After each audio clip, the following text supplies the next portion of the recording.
Somewhere in the Nevada desert, behind miles of barbed wire, armed patrols, and motion sensors, lies a place the American government spent decades pretending did not exist.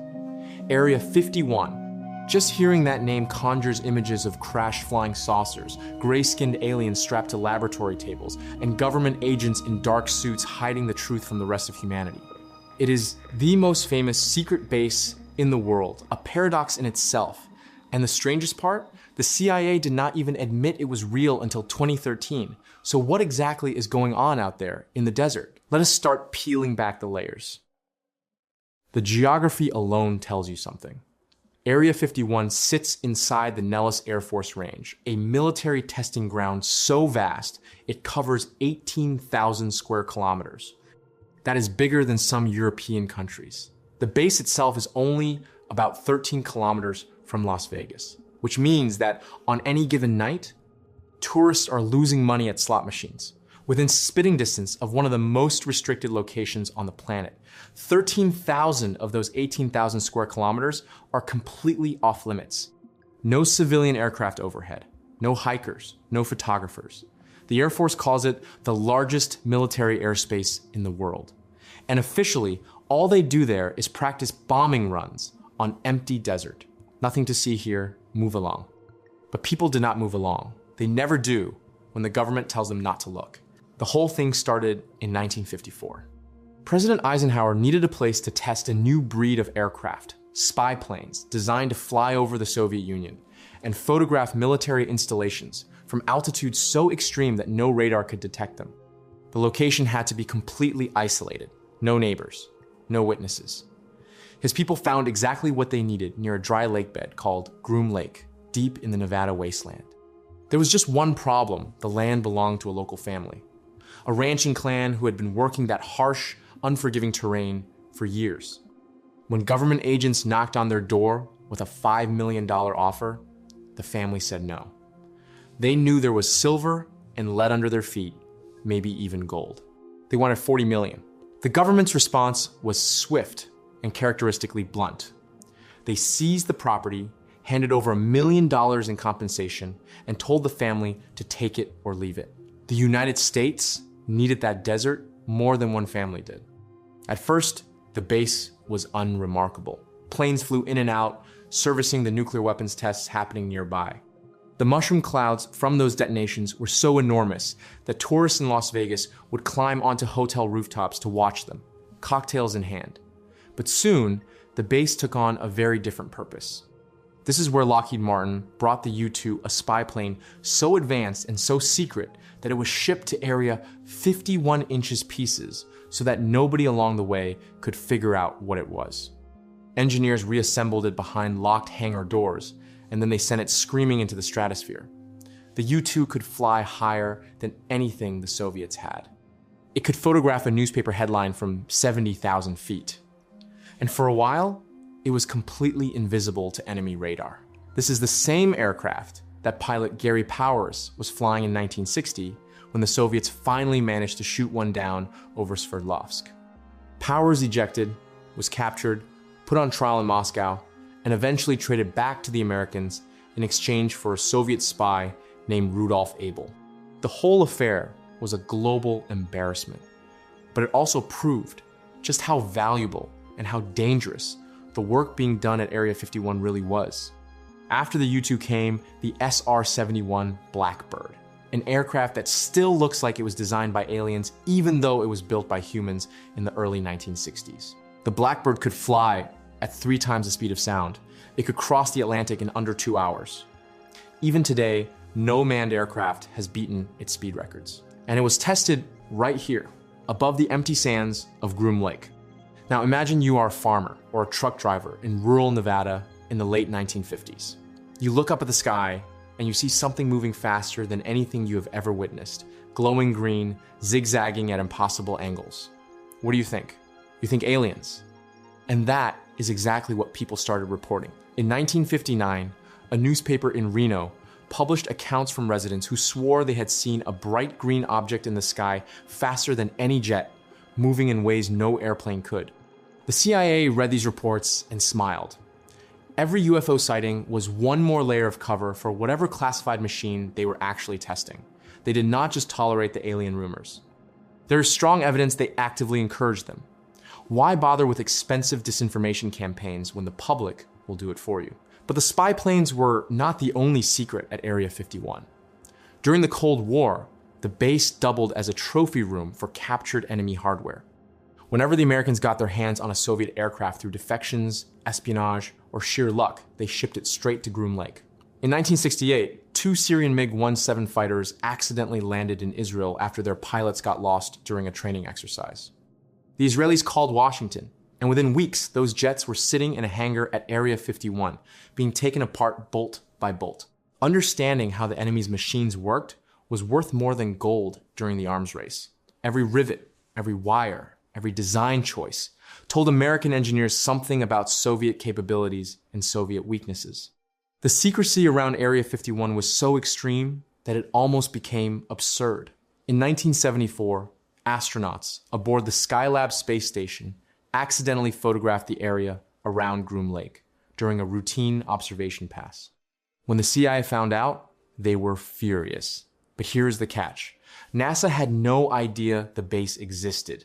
The secrecy was so compartmentalized that even America's own space agency was in the dark. The CIA tried to demand that the photo be suppressed, but it had already been published in Skylab's official mission report. Eventually, everyone took a deep breath and realized that Soviet spy satellites had probably been photographing the base for years anyway. The secret was only a secret from American citizens. For decades, the UFO community did not connect aliens with Area 51 for the simple reason that they had never heard of the place. That changed overnight in 1989, when a man named Bob Lazar went on television in Las Vegas and blew the doors off. Lazar claimed to be a physicist who had been recruited from Los Alamos, the laboratory where America built its first atomic bombs, to work at a hidden facility called S4, tucked inside the Area 51 complex. His job, he said, was to study alien spacecraft and figure out how they worked. The interview was set up by John Lear, son of the man who founded Learjet. Lear was a pilot himself, and he had spent years telling anyone who would listen that the government was in regular contact with extraterrestrial beings. Now he had what appeared to be a credible insider to back him up, and Lazar did not hold back.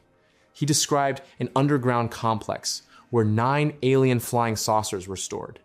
Small craft, built for small beings, gray-skinned creatures, the staff called the Kids because of their childlike stature. Lazar said he once watched scientists in lab coats communicating with one of them.